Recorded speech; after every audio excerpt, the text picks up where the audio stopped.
"May I have your leftovers, sir?" But when the millionaire looked into her eyes, a miracle happened.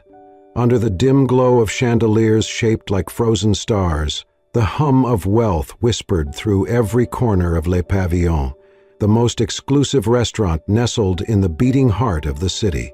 It was a night draped in velvet stillness, broken only by the soft elegance of a piano weaving through the air. Every table was a quiet kingdom of power and prestige, lit by candles and crowned by crystal. In the farthest corner, tucked behind an arrangement of orchids and shadow, sat John Maxwell, 48 years old, tech mogul, billionaire, and widower. His Armani suit was tailored to perfection, his platinum watch catching stray flickers of light, but none of it could cover the hollowness in his chest. He stared blankly at the untouched filet mignon before him, its aroma rich and inviting, though it might as well have been dust. Across from him, the empty chair echoed more loudly than any sound in the room. His fingers tightened slightly around the stem of a Bordeaux glass, the red swirl inside dancing like a ghost. 10 years had passed since the accident, since his wife Lillian and their 3-year-old son Caleb had vanished from the world in the crush of twisted metal and shattered glass. Since then, John had filled his life with silence, routine, and an empire of distractions. He lifted the glass slowly, as if the weight of it held memories. But just as he brought it to his lips, a voice broke the air beside him. Soft, trembling, unexpected. "May I have your leftovers, sir?" John froze. He turned his head sharply and found himself looking down at a young woman standing beside his table. She could not have been older than 19. Her blonde hair was pulled into a loose, messy bun, with strands falling out in weary curls. Her coat was threadbare, clinging to her shoulders against the early autumn chill. In her arms was a baby, perhaps 7 or 8 months old, wrapped in a faded blanket. The infant's eyes, wide and luminous, were fixed on the mound of mashed potatoes and slices of meat still steaming on John's plate. The girl's voice had been almost a whisper, yet somehow it had sliced through the quiet of the restaurant like a violin string snapping. John blinked as if waking from a long, dense sleep. Around him, the room stilled. Forks paused mid-air. Conversations trailed into stunned silence. A waiter began to step forward, concern already wrinkling his brow, but John raised a hand subtly. The gesture was small, yet commanding. He studied her face. There was no shame in her expression, no hint of manipulation or pity-seeking, only exhaustion and something deeper, a quiet fierceness, a need not for herself, but for the tiny life held close to her chest. She held the child with the kind of protective devotion that stripped everything else from the moment. She was not begging. She was not stealing. She was surviving. John's throat tightened. The candle between them flickered. In that instant, something shifted inside him. Not a grand epiphany, not yet, but a murmur, a spark. And though he did not know it then, that one moment, that single question, would dismantle the walls he had spent a decade building and lead him toward a redemption he never sought, through a love he never expected. He stood there for a long moment, frozen, his gaze locked on the girl, as if the rest of the world had melted away into background noise. Her blonde hair was unbrushed, falling in disheveled waves around her face and shoulders, the strands catching glimmers of candlelight like broken gold. Her coat barely covered her frame, sleeves too short, the fabric worn thin at the elbows. On her feet were a pair of sneakers, tattered, soaked in city grime, and nearly splitting at the seams. But it was not her appearance that made John's breath catch. It was her eyes. They did not beg. They did not waver. They held him, unflinching, filled with something far stronger than desperation, defense, dignity, and a quiet, almost unbearable sorrow. There was a kind of courage in her expression, the type a person only forges when they have nothing left to protect except the fragile life they carry. She was not asking for herself. She was asking for her child. John hesitated, just a heartbeat longer, as if some unseen thread was being pulled taut between them. Then, with a slight movement, he nudged the plate forward. "Take it," he said softly, almost to himself. She did not dive at the food. She did not devour it like someone starving. Instead, with a reverence that struck him harder than any scream could have, she reached into the satchel draped across her shoulder and took out a small square of cloth, clean though fraying at the edges. She carefully wrapped the mashed potatoes and the remaining slices of meat inside, folding the corners like she was preserving treasure, not leftovers. Then, kneeling gently onto one knee, she cradled the baby closer and retrieved a small plastic spoon from her coat pocket. John watched, unblinking, as she scooped a modest portion of the warm food and blew softly on it before guiding the spoon to the baby's mouth. The child opened instinctively, his tiny lips parting, his tongue reaching.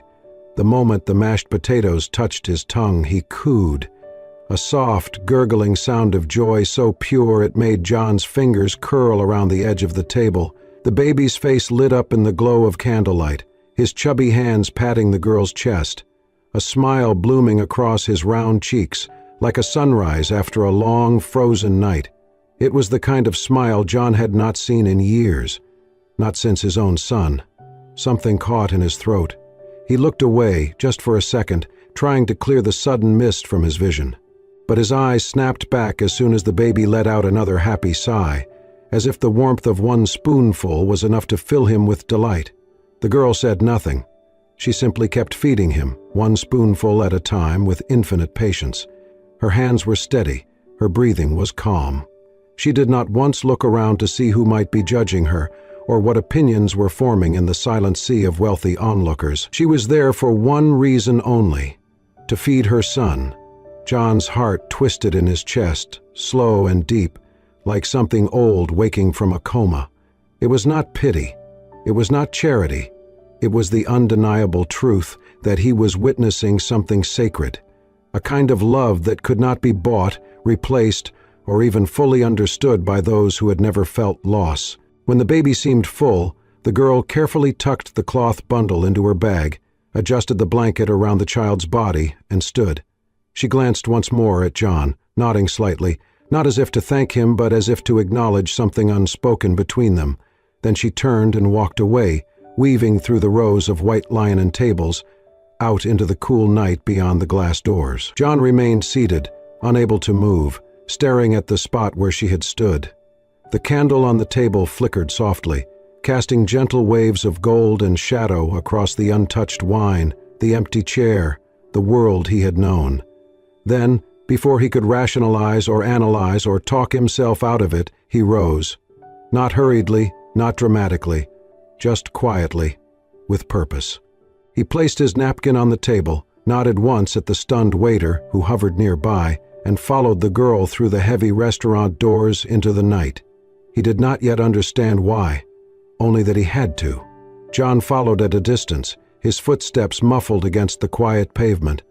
The city noise faded behind him as the girl slipped down a narrow alleyway, clutching the baby to her chest like a fragile shield against the world. She moved quickly but cautiously, as if every shadow might swallow her whole.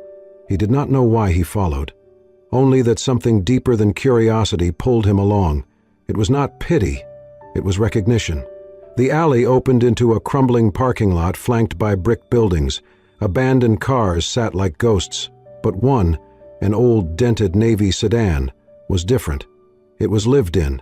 The windows were fogged, the paint was peeling, but it was shelter. She walked to it without hesitation, opened the back door and carefully settled in with the baby. A thin blanket served as a mattress. She cradled the infant in her arms, whispering something only the child could hear. Then her voice rose, soft and trembling, to a lullaby. "You are my sunshine, my only sunshine." John lingered in the shadows, transfixed. The baby's hand gripped her collar, eyes fluttering as the melody wrapped around him like a warm quilt. The setting was bleak, but the love undeniable. He stepped forward. Something must have alerted her. She turned, startled. Their eyes locked. "I'm sorry," he said, hands raised in peace. "I just wanted to see if you were okay." "You followed me," she said, guarded. "Yes, I did." She didn't run. She didn't cry.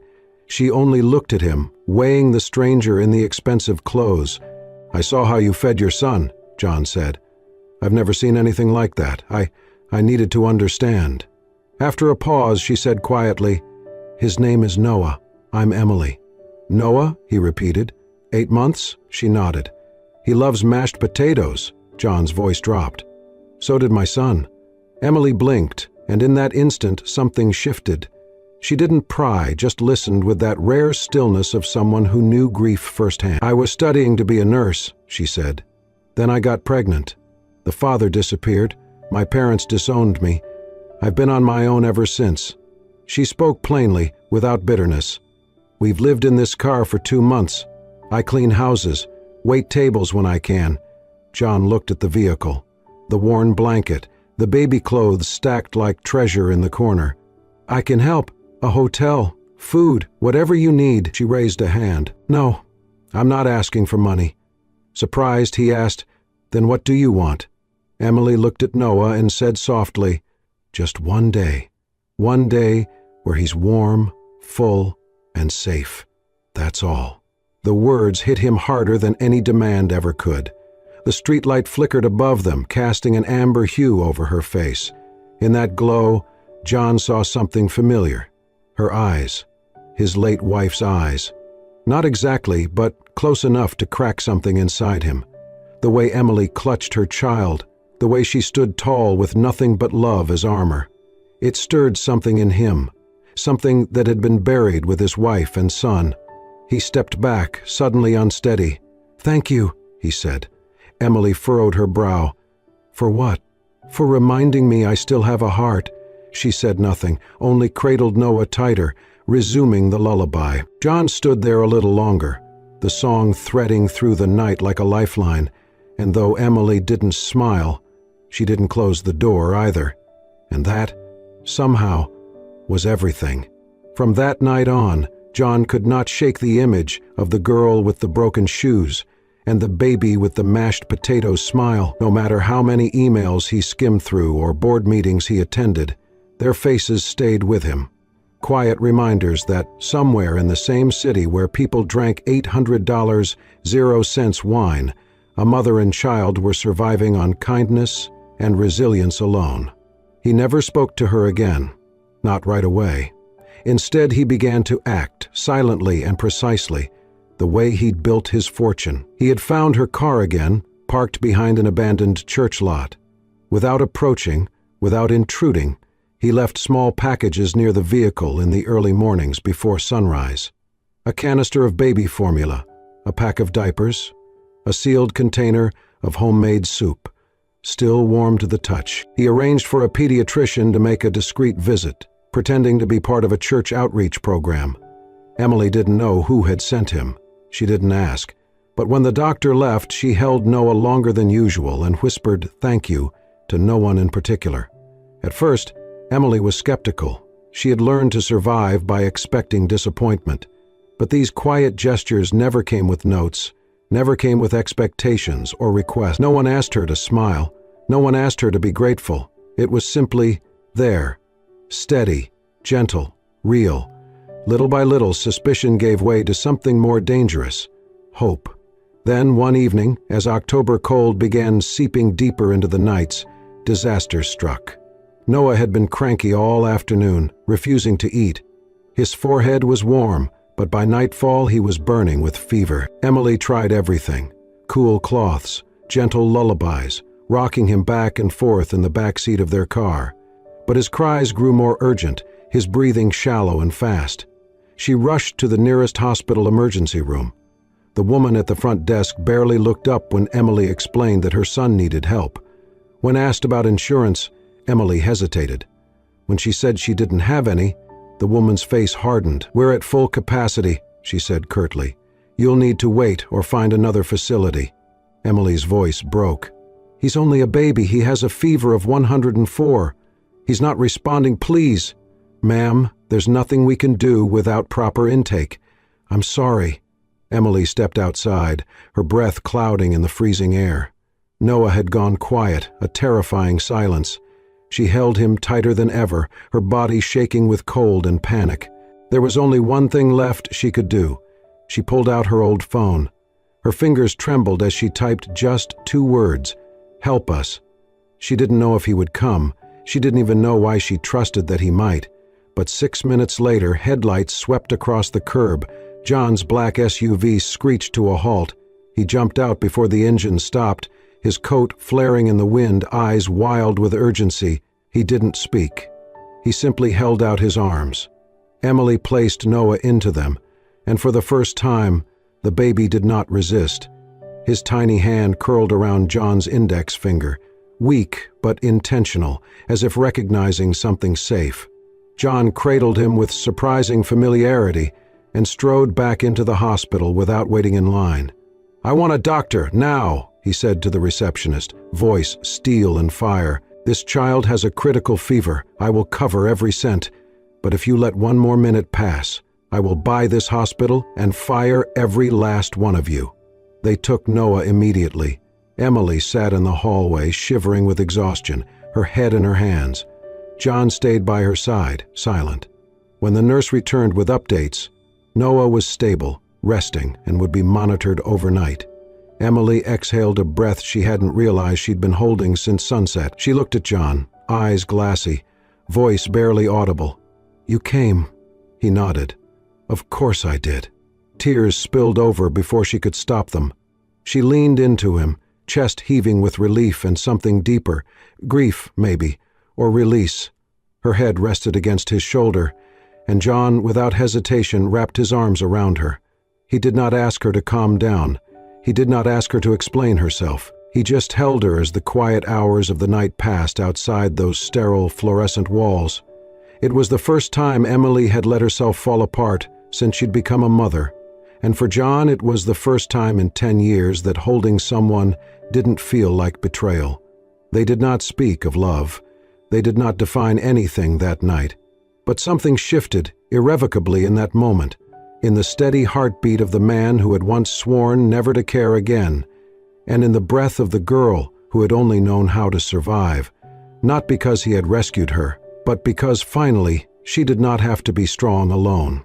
It began with a photo, slightly blurry, taken at night, of John Maxwell exiting an emergency room with a baby in his arms and a young woman close behind. Within hours, it flooded social media, blogs and tabloid headlines.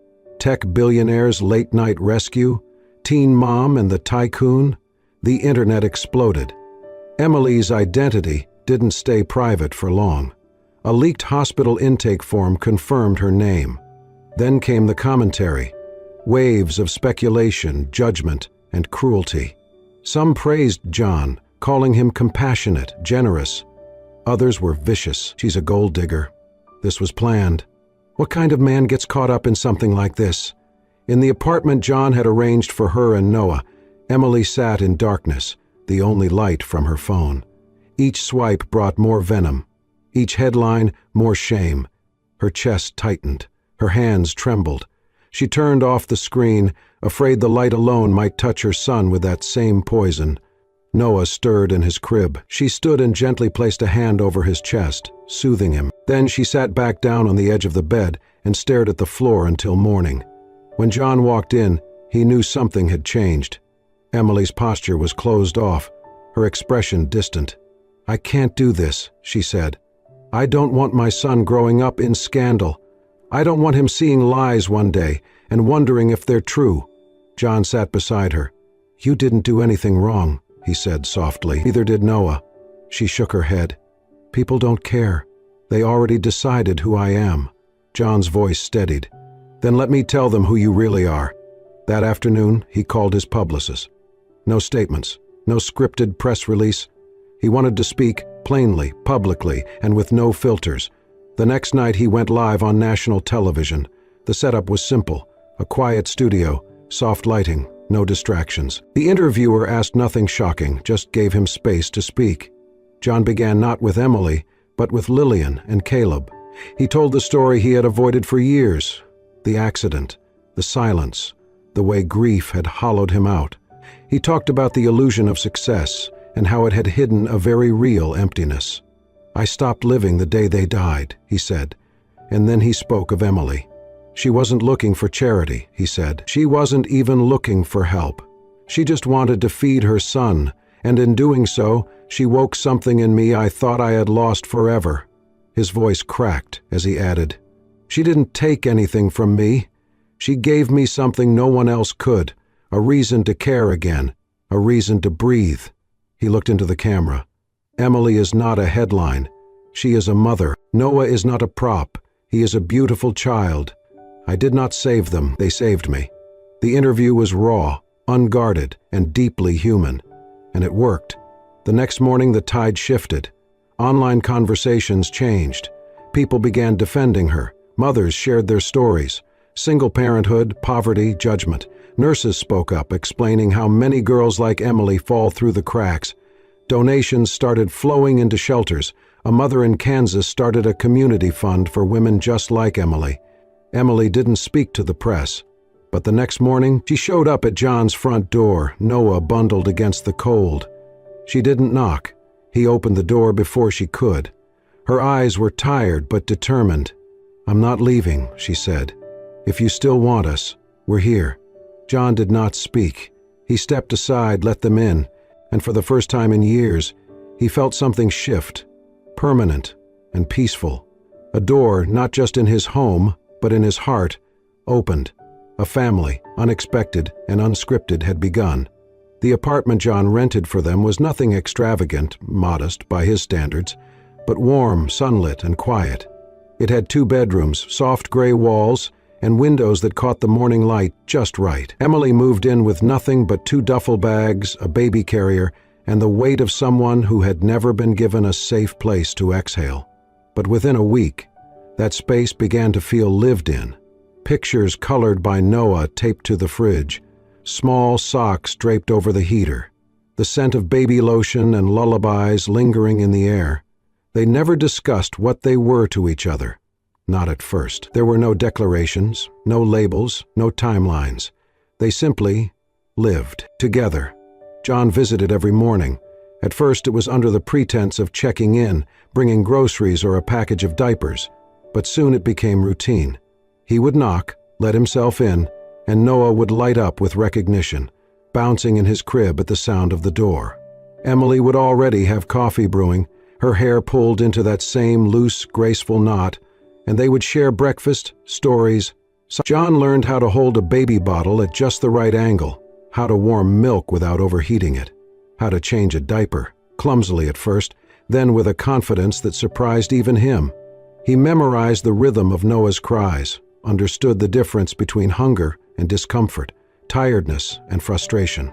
One afternoon, as he rocked Noah to sleep, the baby's small hand clinging to his shirt, John realized something simple but seismic. He didn't want to leave, not after the nap, not after the next hour. He wanted to stay. Emily noticed it too, the way John lingered, how he listened to Noah's babbles like they were symphonies. He never tried to impress or control. He simply showed up, day after day, with quiet hands and eyes that had once been hollow but were now slowly refilling with light. She had never known love that didn't ask for anything back. But she had never known a man to simply be present, not to fix her, not to own her story, but to walk beside her in it. In the soft hours between feedings and bath times, a new kind of connection formed. It was not the fiery kind of love the world romanticized. It was slower, deeper, born not from passion, but from persistence. One evening, after Noah had finally fallen asleep, Emily and John sat on the balcony in silence, a blanket draped between them. The city below glimmered in gold and blue, but neither of them looked down. John turned toward her, his voice gentle. "When I lost Lillian and Caleb, I thought that part of me died with them. The part that wanted to care, to belong, to be needed." Emily looked at him, eyes glistening in the moonlight. "You didn't lose it," she whispered. "It just waited." They didn't kiss that night. They didn't have to. The moment stretched between them like a promise, unspoken, but deeply understood. And in that moment, Emily smiled. Not the kind of smile she gave nurses out of politeness or Noah out of reflex. This one was just for him, full and rare. For the first time in years, John smiled back, a real smile, quiet, softened by healing, lit from within. They were not yet lovers, they were not yet a family in name, but they were something stronger. Two people who had been broken open by loss and found in each other the slow and steady beginning of home. It came one afternoon in a plain white envelope, wedged beneath the apartment door like an unexpected gust of wind. Emily stared at it for a long time before opening it, her hands trembling slightly as she unfolded the letter inside. The handwriting was familiar, tight, neat, and unmistakably her mother's. There were only a few lines, no grand apology, no dramatic pleas, just simple words written in ink that seemed to press too hard on the page. "If there's still a chance to know my grandson, I would like to try." Emily sat at the kitchen table for over an hour, the letter crumpled gently in her hands as Noah played nearby with his stack of colorful blocks. She didn't cry. She didn't get angry, but the silence that filled the room was thick enough to suffocate. When John arrived that evening, he found her in the same spot. "She wrote," Emily said quietly without looking up. He walked over, picked up the letter, and read it. Then he set it down and took a seat beside her. "What are you thinking?" he asked. "I don't know," she admitted. "It's been almost 2 years since they last spoke to me, since they told me I was no longer their daughter." John nodded slowly. "You don't owe them anything." Emily turned to him, eyes clouded with uncertainty. "But Noah, doesn't he deserve to know where he comes from, even if it's broken?" John paused, choosing his words carefully. "Don't let him grow up with the same emptiness you had. Let him have the chance to forgive, or not, but let him choose." 3 days later they drove to the town Emily once called home, a sleepy stretch of green hills and narrow roads, where every face seemed to remember the past a little too well. Her parents' house stood at the end of a gravel driveway, the white paint slightly faded, the porch swing still creaking in the wind. Emily stood outside for several long moments, Noah on her hip, his tiny hands gripping her sweater. John stood slightly behind her, offering quiet support, but letting her lead. The front door opened slowly. A woman stepped out, mid-50s, sharp features softened by time and sorrow. Emily's mother. For a heartbeat, no one moved. Then, with a trembling breath, her mother stepped forward. Her eyes landed on Noah, then on Emily, and they filled instantly with tears. "I wasn't strong," she whispered, her voice catching. "I was scared of what people would think, of losing the version of you I thought I raised, and I lost you anyway." Emily said nothing. Her lips parted slightly, her jaw tightening. Her father appeared behind her mother, older than she remembered, his hands folded nervously in front of him. He looked at his grandson like he was seeing something holy. Noah reached out a hand, not knowing the history, not caring, just curious. And that somehow shattered everything. Her mother broke down, stepping forward, arms open but uncertain. May I hold him?" Emily hesitated only a moment. Then, slowly, she placed Noah in her mother's arms. The older woman clutched him as if trying to hold time itself. She sobbed softly, whispering things to the boy who blinked up at her with innocent wonder. John watched from the side, his chest tight. He wasn't part of this moment, but he was witness to its power.